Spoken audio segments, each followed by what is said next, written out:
Beneath the surface, far below the reach of sunlight, lies a world of quiet wonder. A place where cities sleep beneath the waves and dreams drift like currents through the deep. Let go of the surface. Breathe slow. Welcome to Dreams of the Abyss, underwater sleep stories.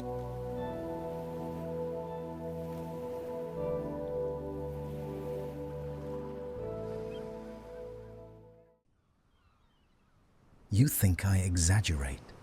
You think the mind, when left alone with water and machinery, begins to invent companions. Listen then. Sit close and keep your breath. I will give you the world exactly as I found it, with nothing added and nothing spared. The sea that night was not merely calm. It was fixed, as if the very notion of wind had been mislaid. 15 feet beneath the skin of the world, I drifted between two moons. The one above, cold and watchful, and the one below, trembling in perfect imitation upon the undersurface, a pale coin pressed into glass. Between them, I and my little steam sub, and the drowned roofs and lampposts of the old coast keeping their long, lucid vigil. Inside, the air had that medicinal tang of oil and brine that never leaves the brass. The hull sweat in slow beads. Each drop fell with the manners of a metronome. Plink, plink, plink, into the lip of a bolt or the edge of a plate.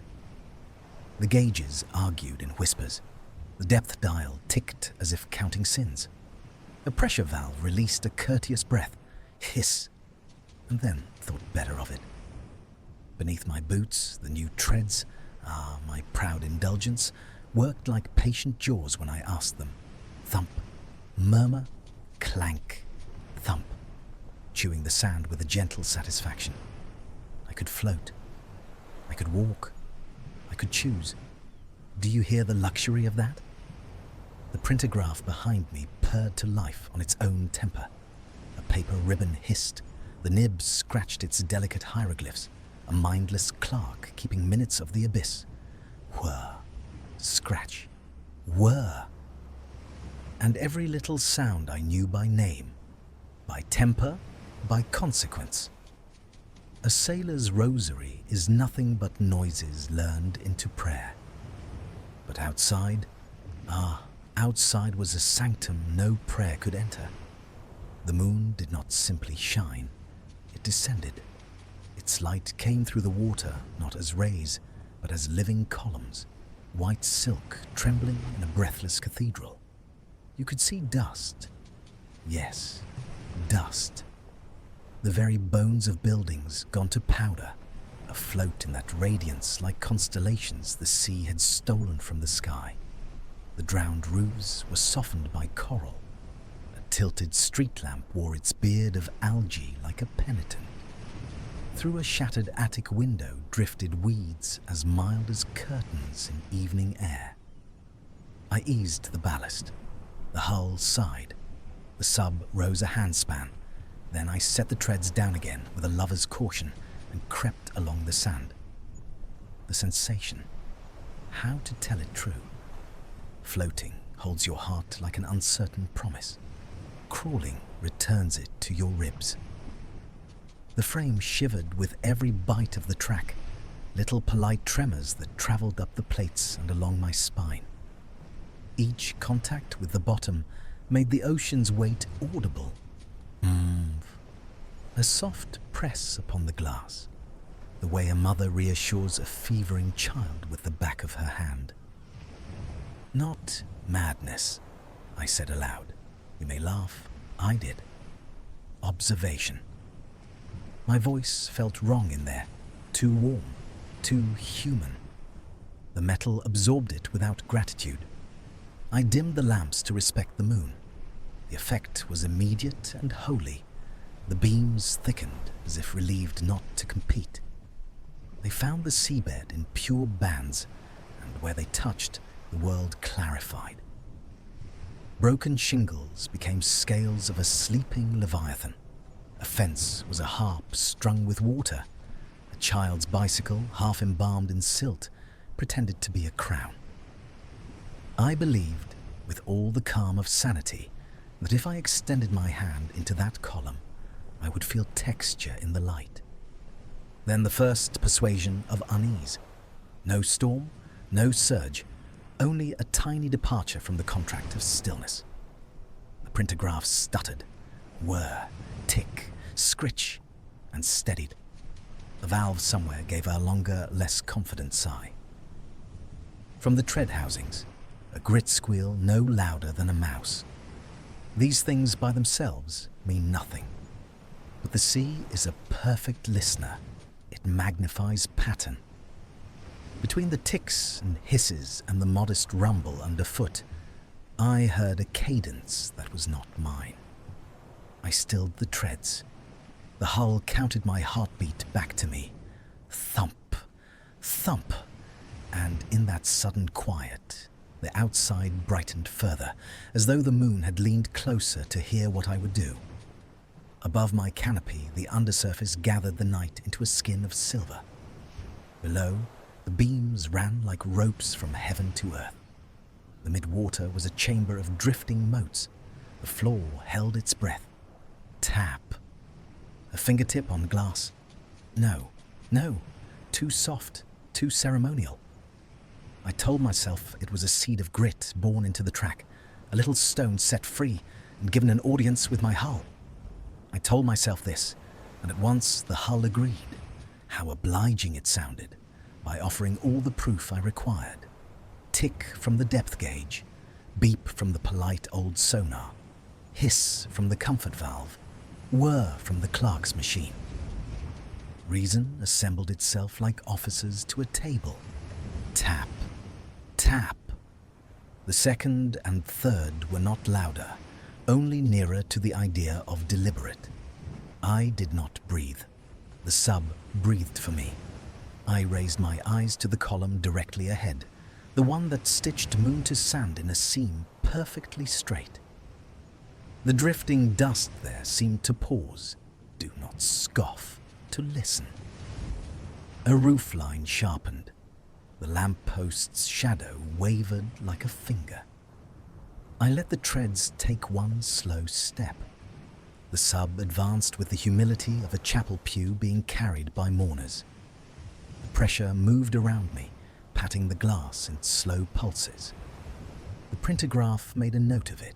Scratch, scratch, as if recording a footfall not mine. There, at the base of the beam, something altered the grammar of the light. Not movement, precisely. Not yet. A suggestion. The beam's edge unlearned its straightness. The grains within it gathered as dust gathers to a sun shaft in a shuttered room. And with that small blasphemy against geometry, the world confessed it had been holding something back. I should have turned then. Ask any priest. You leave the inner sanctum when the god begins to notice you. But I am not a priest. I am a man with a little engine and new treads, and a moon above me, and a moon below me, and a column of living light asking to be read. I set my palms to the cold glass. The sub answered with a sequenced litany. Tick, hiss, beep, whir, thump. And the sea, courteous as ever, returned the refrain from without. Tap, tap, tap. Observation, I said again, softer now. Only observation. Outside, the beam thickened until it seemed you could slice it, place it upon your tongue, and taste the metal of the moon. Something, no, some shape, stood up within it where no current ran. And that is where I will keep you, for now, with my breath on the window, with the treads at rest, with the printergraph making careful notes, and with the light learning a new outline inside itself, as if the moon had remembered a body and begun to draw it.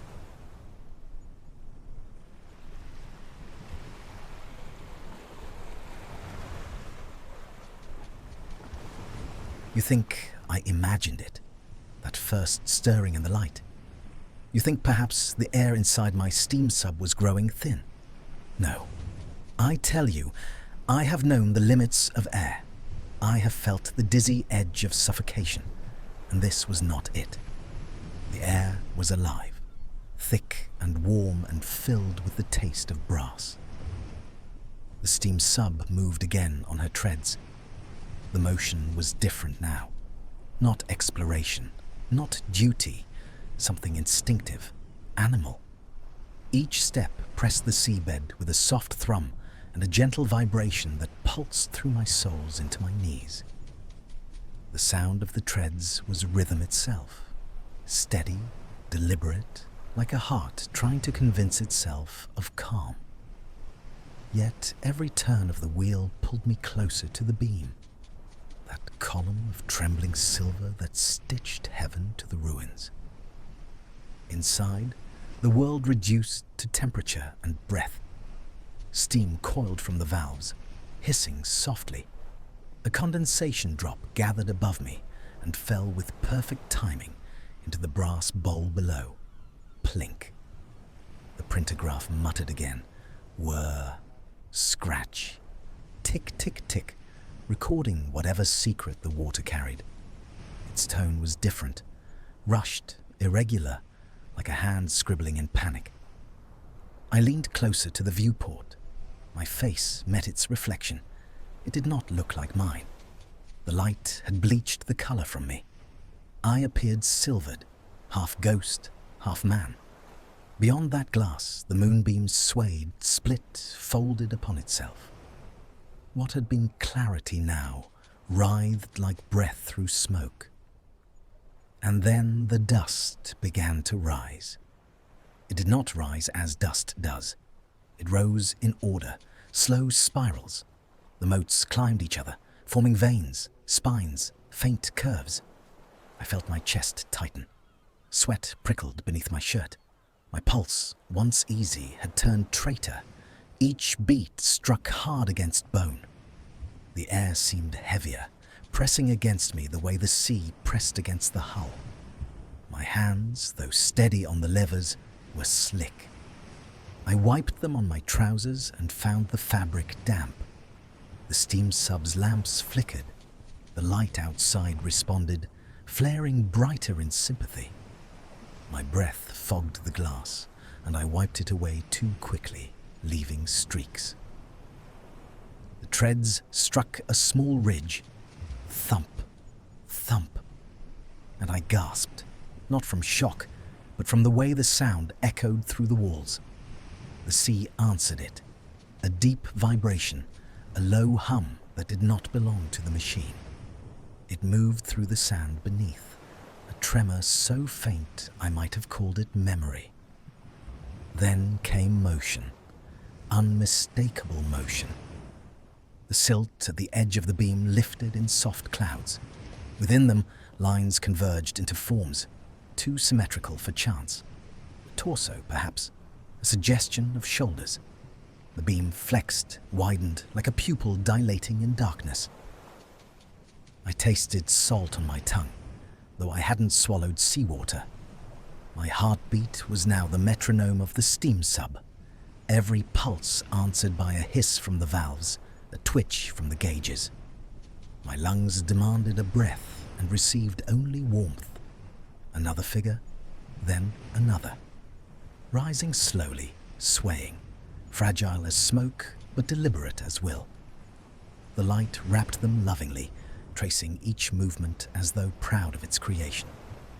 My scalp prickled. Sweat trickled into my collar. I shifted in the seat and found it soaked beneath me. The printograph shrieked, a sudden burst of scribble, furious, unstoppable. Whir, scratch, scratch, scratch. The paper twisted on its reel. The machine trembled, and I thought, absurdly, that it might tear itself apart from knowing too much. I should have turned away. I could have powered the ballast, reversed the treads, escaped into deeper shadow. But curiosity is not a sin. It It is a pulse, and I followed mine. I dimmed the interior lights entirely. The beam outside grew radiant, silver washing through every window until the steam sub's interior glowed faintly with borrowed moonlight. I could see each breath leaving my lips as a pale mist. Then, footsteps. Not sound, not exactly, but visible impressions in the sand below, like soft sighs of displacement. They were walking, upright, balanced, moving with the patience of dreamers. My heart hurt then. A clean, sharp ache beneath the ribs. I pressed my palm against my chest and felt it beat, too hard, too slow, as though resisting some command from beyond the glass. Through the viewport, one form lifted its head. The motion was simple, human, and impossible. Its face was a blur of light, a white smear of reflected moon. It leaned slightly, studying me, and in that lean, in that impossible mimicry, my stomach clenched tight. My throat closed around my breath. The steam sub responded to my panic with sympathy. Gauges rattled, pipes sighed. The tread assembly gave a single mournful groan. Hiss, tick, beep, clank.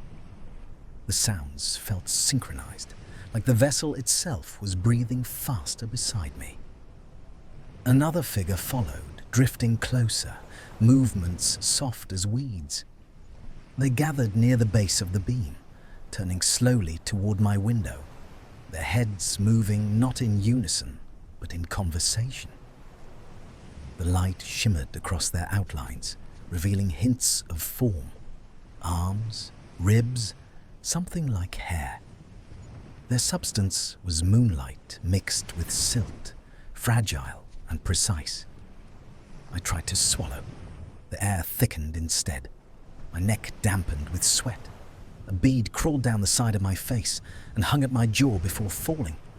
I could smell myself now. Salt, metal, fear. Observation, I said, my voice too loud, the word cracking like a wire under strain. Outside, the figures halted. Then one, perhaps the tallest, tilted its head, the exact degree of tilt I had made. I froze. My skin tightened. The printograph's scratching became manic, like teeth on tin. The cabin lights flickered again, and in that flutter of illumination, I saw the impossible. The light inside the beam was breathing. It contracted, expanded, and exhaled faint particles that drifted toward the hull. I wiped the glass again, though I knew it would not help. The fog was inside me now. My breath shook. My heart struck another painful note in my chest. The beam pulsed, and they stepped forward. The sand stirred under their feet. The sea itself seemed to lean nearer. And I wanted to back away, to crawl into the rear bulkhead, to press myself into the brass and vanish. Yet my hand reached forward instead, trembling, touching the glass between us. The figures moved in answer. They were close enough now that the moonlight broke on them like water over stone, and I saw for the first time the outline of their faces, smooth, eyeless, luminous. They had no mouths, and yet the sea around them whispered, tap, once against the glass, delicate. My heart faltered, caught, then resumed with a heavy ache that radiated through my chest and into my throat. Tap, tap. The sound came again, matching the rhythm of my pulse. I whispered something. I don't remember what. But the beam brightened in reply, as though the moon itself had heard me.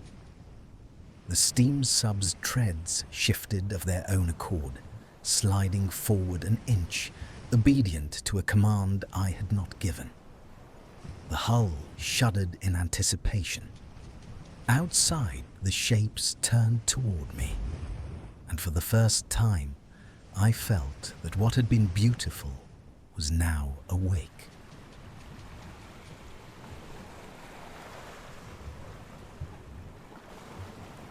You may think me weak for staying, for pressing closer when any sane man would have fled. But listen, flight requires air, and there was no air left in that cabin, only the slow breath of the sea moving through the seams of my steam sub. The light outside had thickened until it seemed almost solid. It pooled along the glass, trembling with faint color, silver at first, then greenish, like a bruise. The figures within it were no longer shapes of dust. They had weight now, gravity. The beam had knit them together, strand by strand, out of silt and memory. They walked. Yes, walked. The water held them upright as gently as a hand holds an infant. Each step stirred a cloud of moonlit sand that curled about their ankles and drifted upward like incense.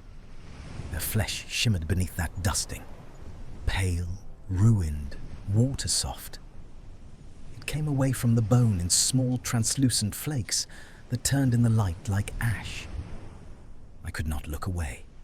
My eyes ached from the effort. I realized I was forgetting to blink. My throat had gone dry. Sweat soaked the fabric at my back and ran down the inside of my sleeves. The steam sub murmured all around me. Hiss, tick, whir, beep, a language of sympathy and unease. The printograph scratched in long, uncertain strokes as though unsure what to record. A valve somewhere released a brief sigh that brushed my cheek with warm mist. I wiped the fog from the viewport again. My fingers left streaks across the glass. Behind them, the dead stood in full radiance. Their hair, what the sea had spared, drifted like strands of pale seaweed. Their mouths had collapsed inward. Where lips once were, the skin folded into small, dark clefts. Their eyes were gone entirely, the sockets filled with light. Moonlight condensed into twin beads that glowed faintly, even when they turned away. The sight struck something deep in me. Fear, yes, but of the kind that feels too heavy for motion. My heart began to pound in short, uneven bursts. I pressed my hand to my chest. It burned there, a tight drum trying to crack its own casing. They were not corpses in the way one imagines. They were instruments, playing the light itself. The glow moved through their hollow chests, down their arms, out their fingers. It bent around them like air around heat. One of them lifted a hand, slowly, gently, and reached toward my window. The gesture was graceful, deliberate. I saw the skin break apart at the wrist, small curls of flesh drifting free, and the bones beneath gleaming faintly like glass rods. I heard myself make a sound, a low moan, and realized I had bitten my tongue. The steam sub responded with a tremor that shook the cabin. The gauges jumped. A bead of condensation fell straight onto the back of my hand. It was hot, though the room was cold. "Stay, stay," I whispered, though to what or whom I cannot tell you. My lips felt numb. Outside, the figure's palm met the glass. Not struck, rested. The touch was polite, almost tender. For a moment, I thought the light itself had formed the hand. But then I saw what came with it. Small strings of decayed skin sliding free, smearing faintly across the viewport before dissolving into nothing. My stomach turned. A tremor passed through me that was part revulsion, part reverence. I leaned back in the seat, every muscle trembling. The others gathered behind the first, their movements slow and harmonious. They were a congregation. The moonlight between them quivered like breath. The printergraph began to pulse in rhythm with my heart. Tick, tick, tick. And I realized with dread that the sound outside had joined it. Their steps, the slow movement of feet in sand, every beat in time with my pulse. "Stop," I whispered. My lungs ached. Each breath was a rasp. "Please, stop." The steam sub's treads shifted, grinding against the seabed as if straining toward them. I pulled the lever back, resisted, humming, disobedient. Then the impossible. One of the faces leaned closer to the viewport until it filled my vision. The light poured from its eyes, flooding the cabin in blinding silver.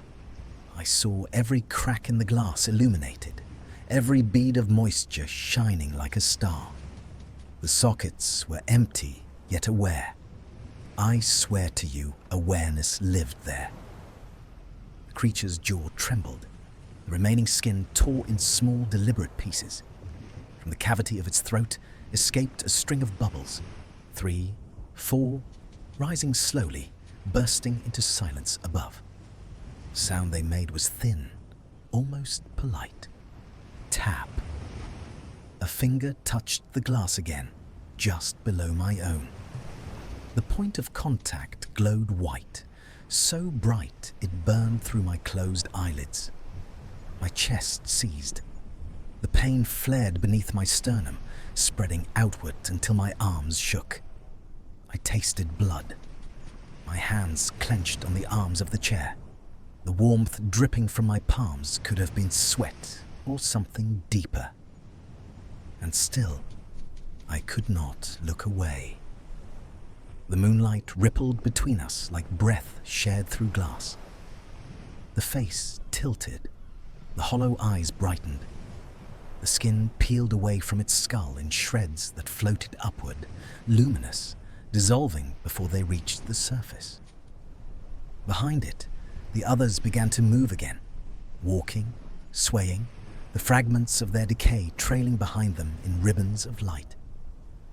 The water filled with it, a snowfall of shining dust. I remember thinking, absurdly, that it was beautiful, beautiful beyond forgiveness. The steam sub shuddered violently then, a deep clank from the treads, a groan from the hull. A pipe burst above my head and showered me with a rain of warm mist. The gauges spun madly, every needle seeking a direction and finding none. "Not real," I whispered. "Not real. Not real." But the words were empty. The truth was in the pain in my chest, the ache of my heart forcing blood through veins that no longer obeyed. The dead had come to life. Or perhaps the light had simply remembered what life looked like. And in that remembrance, I understood. Beauty is patient, but it always takes its due. Outside, the moonlight brightened again, as if the sea itself were drawing breath. And in that light, I saw their faces turn upward, toward the surface, toward the moon, and then, slowly, toward me.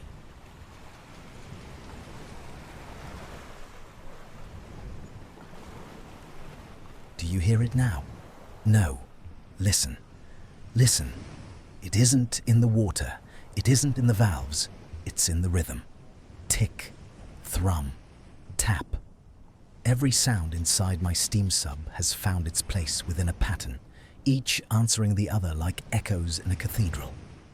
The printergraph scratches not at random now. It keeps time. The hissing valves exhale between the beats. The hull itself has begun to breathe. And through that rhythm comes something else. A voice. Not words. No, never words. But the shape of speech. The dead outside are moving again, slowly, reverently, in a half circle before the beam. They sway as though the tide itself was singing to them, and when they move, the light shifts. It bends, breaks, reforms, and in its trembling I can almost read it, like lips forming soundless syllables in water. The sea is speaking to me through their motion. I know it. I feel it in my ribs, in the trembling between each heartbeat. I whisper, no. Number. I'm only watching. But my pulse answers, yes. The hull answers, yes. The tapping answers, yes. My mouth tastes of iron. Sweat has run into my eyes and burned them raw. I can't wipe it away. My hands have begun to shake too violently. The controls beneath them are slick, my palms leaving small circles of salt on brass. Outside the glass, the dead lift their faces again. They tilt them upward, toward the surface, toward that unreachable moon. And then they turn back to me. The sockets glow brighter. The light inside them pulses with a rhythm so familiar, I know it before I can name it. My heartbeat. No, not imitation, synchronization. My chest tightens until it hurts. Each thud of my heart feels dragged by something greater, as though invisible threads connect me to their luminous veins. When I breathe, the steam sub sighs with me. When I blink, the light dims for an instant. They are not outside anymore. They are around me. No, not around. Within. The printograph is shrieking now, an endless scroll of nonsense. No words, no numbers, only lines. Lines, lines, spiraling ink like a map of the abyss. The paper curls and blackens at its edges, where the metal grows hot. I whisper, stop. The sea does not stop. It never does. They're calling. I know they are calling because my heart leaps every time the tapping comes. The sound is different now, softer, slower, coaxing. Tap, pause, tap. It is the rhythm of reassurance, of invitation, of a mother's hand on a fevered brow. It is the rhythm of welcome. Not real, I say again, though the words collapse in my throat. It's just pressure, just current, But the excuses dissolve like air bubbles. The truth is too bright, too close. The light outside begins to flutter, not in warning, but in beckoning. It pulses faster, then slower, mirroring my pulse, easing it, guiding it. I feel my chest calm, even as terror should rise. My body does not obey fear anymore. It obeys them. The moonlight wraps around the steam sub, coating its hull in shimmering dust. The brass panels gleam like relics. The bolts shine like eyes. I can see the reflection of the dead in every surface. 20 faces where there should be one. Their hands rise again, pale, translucent, luminous, pressing gently against the glass. Tap, tap, tap. 3 knocks, heart, breath, and time. Each sound pulls something from me. Thought first, then reason, then the simple conviction that I'm separate from them. I begin to cry, though I can't feel tears. My eyes are too dry. My chest aches. The pain that once terrified me now feels like surrender. It beats like music. I whisper, "You're beautiful." They nod. Do you see? They nod. The motion's so slow, so perfect I can't breathe. Their mouths open, not all at once. One, then another, and another, like a wave unfurling its crest.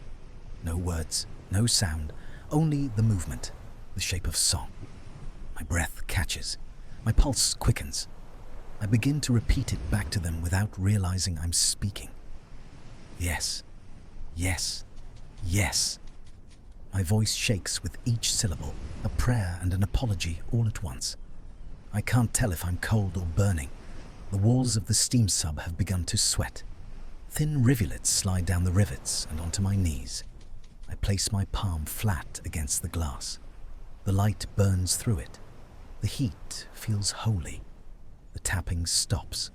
The silence is a weight. dense and alive. Then, a new sound, a low, harmonic moan from the sea itself, vibrating through the hull. The moonlight outside ripples, thickens, turns almost golden at the edges. They are all facing me now. The faces glow until I can see nothing else. The light pulses with their breath, or my own. I can't tell anymore. And in that silver silence, the truth settles like a stone in my gut. They are not calling me to watch. They are calling me to join.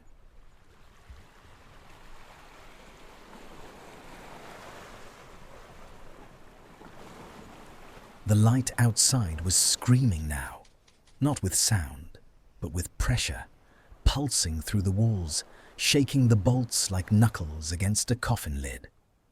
The steam sub groaned with it, every panel flexing, every valve sighing in pain. The gauges trembled on the edge of shattering. The hatch wheel gleamed in that trembling light, wet with condensation, with my own sweat. It seemed to stare back at me, mocking, knowing what I meant to do. I gripped it with both hands, the metal cold and slick, my fingers slipping along its rim. My palms burned from the strain. The wheel wouldn't turn. It was fused by the weight of the sea pressing down from outside, an invisible hand holding it closed. I braced my feet against the bulkhead and pulled. Nothing. The metal screamed but refused to move. The veins in my wrists stood out like ropes. Every muscle in my arms locked, shoulders trembling. I shouted and pulled again, teeth grinding, breath tearing in my throat. The steam sub answered with a groan, a low, warping moan from deep inside its bones. A valve blew behind me with a shriek of steam. A gust of heat struck my back. Still, I strained. The wheel twitched once, just once. I could feel the sea waiting behind it, an immense patience pressing outward against my palms. My hands slipped. I wiped them on my trousers, but the sweat returned instantly. The air itself had become heavy, humid, hostile. The wheel was alive beneath my grip, pulsing faintly with the heartbeat of the pressure outside. "Come on," I gasped. "Come on, you bastard." I twisted again, every joint in my body screaming.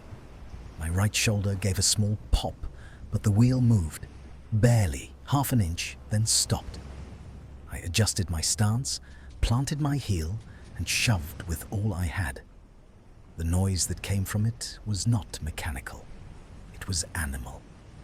A shriek of metal and air, the cry of something ancient breaking open. The wheels spun suddenly, freely, and I fell back against the console as the hatch seal split with a sound like bones snapping in half. For a heartbeat, one single heartbeat, there was silence. The air in the cabins seemed to pause, to recoil, as if it knew what was coming. Then the world hit me. The hatch exploded inward. The sea didn't enter. It attacked. A wall of black water burst through, striking with the weight of a mountain. It slammed me against the far wall, crushing the air from my chest before I could even scream. The light shattered into 1,000 fragments. The sound, dear God, the sound, was everything. The howl of ruptured pipes, the shriek of tearing metal, the roar of pressure finding freedom. The steam sub buckled under it. Valves ripped from their seats. Steam hissed in dying breaths. The printergraph snapped free, paper whipping in the torrent like a white flag of surrender. The treads tore loose, thundering across the floor before vanishing into the flood. The water was alive. It spun in violent spirals, claws of current tearing at me, dragging me backward toward the hatch. My hands found a rung, slipped, found another. The cold burned. It cut through my sleeves and skin alike. My lungs convulsed, already starved of air. The cabin filled in seconds. The roar deepened until it became vibration, until I could feel it through my teeth. The moonlight bled through the flood in ribbons, coiling around the debris, illuminating the chaos as though the heavens themselves were watching. I tried to shout. No sound came, only bubbles rising like coins toward the ceiling. The pressure crushed my ribs. I reached upward, but the water took me, spinning me end over end. The hatch yawned wide behind me, a mouth of black glass, and from it came the figures, gliding through the torrent, their faces calm, their eyes glowing faintly, even as the wreckage whirled around them. They moved through the flood untouched, the moonlight bending to their will. The sea obeyed them. I felt the last of the air tear from my chest. I reached once more for the controls, for anything solid, and found only light. My fingers passed through it. Then came stillness, sudden, absolute. The rush quieted. The roar faded into a hum. The world hung suspended, all motion slowed. The figures surrounded me in the glow, and for the first time I saw them clearly. Bodies glimmering like glass beneath water, mouths half open, as though still trying to breathe. The pain left me. The weight left me. I was floating. Below, the steam sub crumpled inward, its hull folding like paper. Above, the moon shivered through the surface, breaking into hundreds of trembling shards. The sea had won. And for the briefest moment, in the stillness after the violence, I thought I could hear the hatch wheel spinning freely behind me, slow, lazy, satisfied, as though the ocean itself were laughing.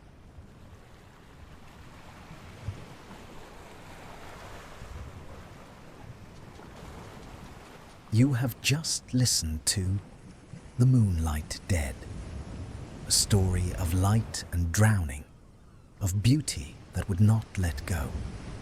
May the dream linger softly with you now, like waves against the hull.